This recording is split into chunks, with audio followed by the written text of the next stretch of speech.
generate cost savings from doing things now, and again, the actual cost to do the consolidation is relatively minimal, based on the cost savings. So we don't think that it takes long to realize that with the net present values at what they were. Did you think about the potential backlash? So you made assumptions behind the training, and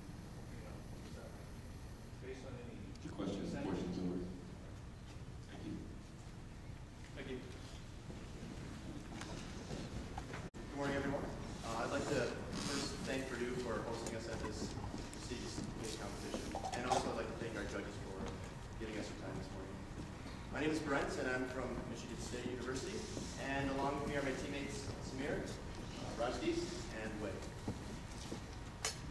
Ladies and gentlemen, 6 months ago, Hogmom was flying high. We had easy credit. We seemed to be reaping the benefits of our hedging in steel. And we also seemed to be in the right strategy by sourcing from China. In fact, we were so effective that we were recognized as being among the top 10% of manufacturers in Indiana. But as we know, we're facing some new challenges. We have a credit crunch. Demand has decreased. We face a strengthening dollar. And we also face a much more volatile steel market. But we are optimistic. We're optimistic because we are a company known for technological innovation and quality. And we believe that the strategy that we have developed will build upon our core competencies and really lead us into a bright and profitable future. So our strategy is threefold.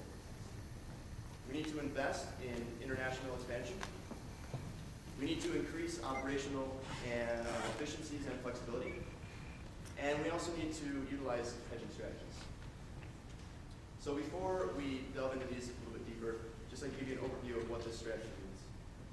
First and foremost, it is absolutely vital for our long-term growth and sustainability that we create demand in China. As I will show you in a few slides, U.S. demand has decreased, and we think will only slowly recover, where Chinese demand for automobiles is increasing every year. Also, by operational efficiency, we mean that we need to not lock ourselves into a just-in-time or full truckload of the system, but instead switch to optimized shipping. By flexibility, we mean we need to have a supply chain where we can quickly switch suppliers, be it Chinese or domestic, to benefit when the steel prices fluctuate as they have been recently. And finally, our hedging strategy is the following. We need to keep our contracts that we have with our Korean customers in yuan, but hedge against the yuan to protect our profits. And also at this time, we advise against hedging steel. So to take you through our international expansion strategy, the graph on the left shows current and projected volume demand in U.S. and China for automobiles. And as you can see, as the U.S. has declined and slowly recovers, we project that China will steadily increase. And we see the same pattern for our top 3 OEM customers who are in China. So to implement our strategy, first, we need to leverage our relationship with these OEMs and build a reputation in China and cultivate demand there. Second, we need to establish a joint venture with local Chinese manufacturers and utilize excess capacity so that we can assemble final goods in China to meet demand there. And as our third phase, which takes us into 2012, if demand increases the way we're projecting, we need to seriously consider building a manufacturing plant in China. So this is our estimate of where our demand was in 2007 for volume and where it will be after we implement this new plan. And as you can see, by 2012, we estimate that we will be at 21% higher volume demand than we were in 2007. Now, this calculation is based on very conservative numbers, and if you have any more questions, we can probably go through that with you in Q&A. So now that I've gone through our international strategy, I'm going to hand it over to Samir, who will take you through operational efficiency and flexibility. and also our hedging strategy. So the second prong in our three-pronged strategy is targeting operations efficiencies. And the major component of this strategy is looking at the need for CDCs. If we are not adding any value at CDCs, we could think about eliminating it and achieving operational efficiencies associated with that. To go along with it, we also want to move from GIT to BMI. It doesn't include some capital expenditure, but we believe this capital expenditure is significantly less compared to the operational efficiency that we will achieve overall. The third point is we want to change from full load trucks to optimized shipment. This will depend on the demand in a given month. So based on demand, we could change the shipment schedule, as mentioned here, and replace the larger trucks with smaller trucks. By doing all these four initiatives, we hope to save about $30,000 per day, which amounts to about $9 million. It's upside potential. The second initiative that we want to look at in operational efficiency is purchasing. We want to be significantly flexible to take advantage of opportunities in China, opportunities here with the distributors, and opportunities with the suppliers in the United States. And the way we do this is by not locking ourselves in long-term contracts. So if you look at some of the advantages of going to a distributor is pooling of risk, which means we hold lower safety stocks. Well, we reduce the risk of supply continuity by, because basically the distributor would be working with several suppliers in China, and we would be not assuming the unique risk associated with a given supply if the supply would shut down. Better allocation of a constrained supply at the distributor because the distributor is close to us, and we have better relationship with the supplier versus working with a single supplier in China. And lastly, reduce burden of certifying a vendor, because that vendor hopefully has already supplied to other customers.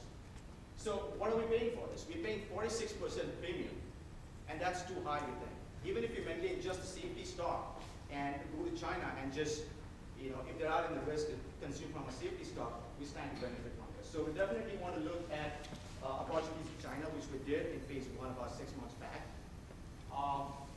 And we did a sensitivity analysis around this. We discovered that because the variable cost is such a huge component of the total landed cost, we believe demand is not going to change the decision whether to go to China or stay in the United States. However, what does change the decision is the price of steel. So if the price of steel were to fall down to $340 per ton, we definitely want to look at local opportunities. And this is where the flexibility comes in. We don't want to tie yourself with long-term contract with any given supplier. So if you compare going to China versus the demand that we had over the last year, we have upside potential of saving about $1 million. There are some challenges, of course, going to China, such as vendor certification, vendor reliability, and supply quantity. Some of this can be reduced by going to metal exchanges and working with these people so that we work with a multiple supplier base, a broader supplier base. And lastly, we can maintain some inventory to hedge the risk of not getting the parts on time. Lastly, the hedging strategy. We want to expand in Asia, and the customer wants us to go in one. We will definitely do that, but for that, what we will ask for is a committed supply. And then we will hedge the risk by having the account receivables and the payables in the same currency. So our risk exposure will be reduced to just the profit element of that whole venture. And that significantly would reduce our risk exposure. The other side of the trade basically is because we have a firm demand, we have another side to this hedging trade. That doesn't happen with steel prices. If we basically buy futures contract, we don't have the other side of the trade.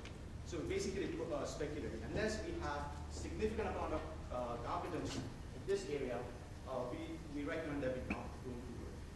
So to sum up, I guess the demand fluctuation is a major risk. and we want to mitigate that by going to Asia. Secondly, we definitely want to take advantage of the low-hanging fruits by looking at our supply chain structure, improve our efficiencies. And lastly, we do want to hedge the risk in the currency risk, but not the steel prices risk. So with that, we open the floor for questions.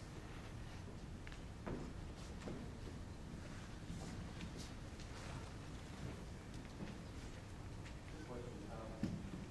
You're recommending expanding in the global market, yet based on a growth rate over 5 years, when you look at the growth chart, the global demand for automobiles doesn't recover to current levels, where we see drastic closures in the automotive market planned until 2012.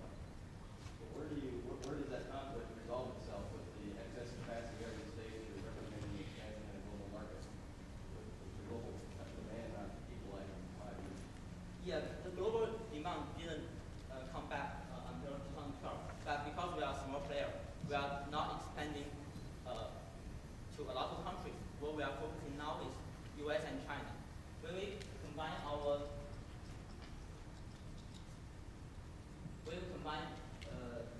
top OEM in US and top OEM in China, I saw their recovery faster than the global case.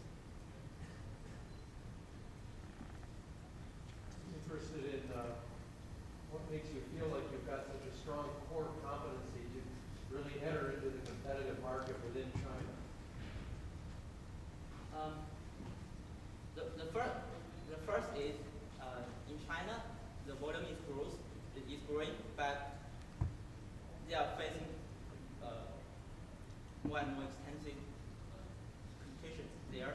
And by providing our core competency, high quality and innovation, that is good.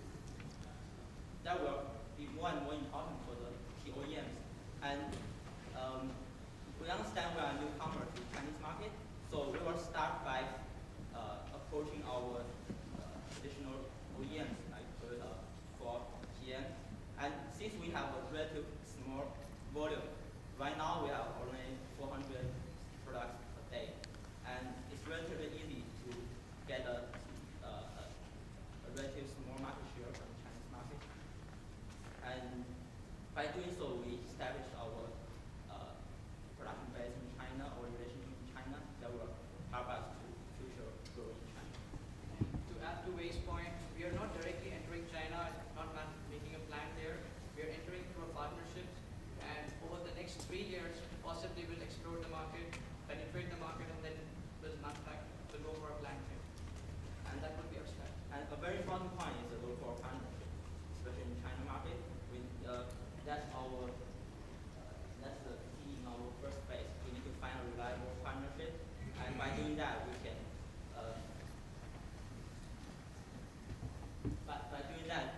We can save some initial cash investment, and we can have better relationship in local market. So in your phase 2 and phase 3, we did phase 2 and phase 3, is your still procurement strategy still stay the same? One thing that we came up with that when we are making a plant in China, we would always procure steel from China so that the account payables and account receivables remains the same, and we hedge the risk.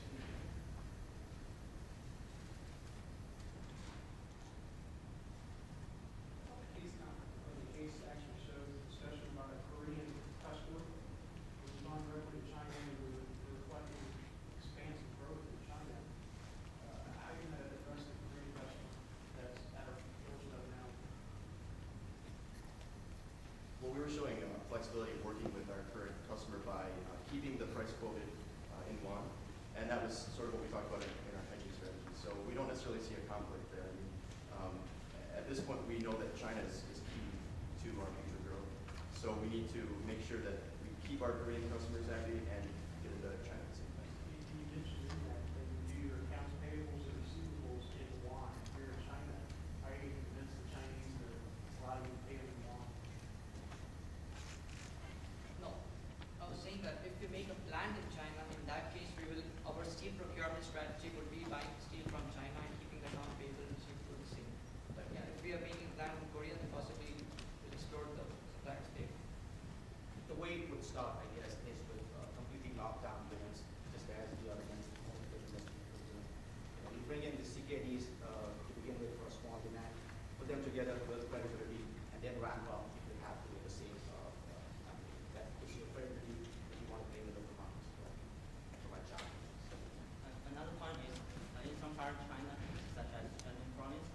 relatively easy to transfer from Korean, and there are a lot of Korean steel makers here, so we can negotiate with them and provide a contract as well.